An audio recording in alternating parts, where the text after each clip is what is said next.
we're going to create a step-by-step guide on how to implement an Active Directory.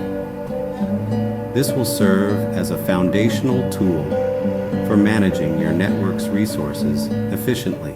Before diving into the installation, it's crucial to plan your Active Directory setup.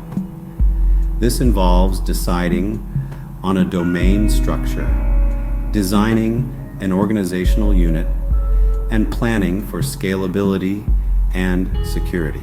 Now, let's move on to the actual installation of Active Directory.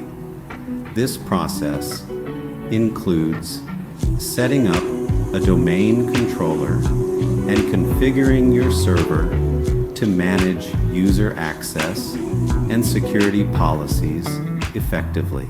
Now let's delve into configuring Active Directory.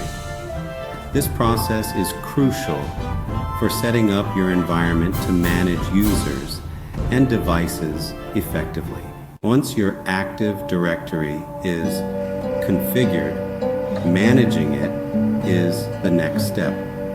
This involves regular updates, monitoring security settings, and ensuring that all user and device policies are correctly implemented.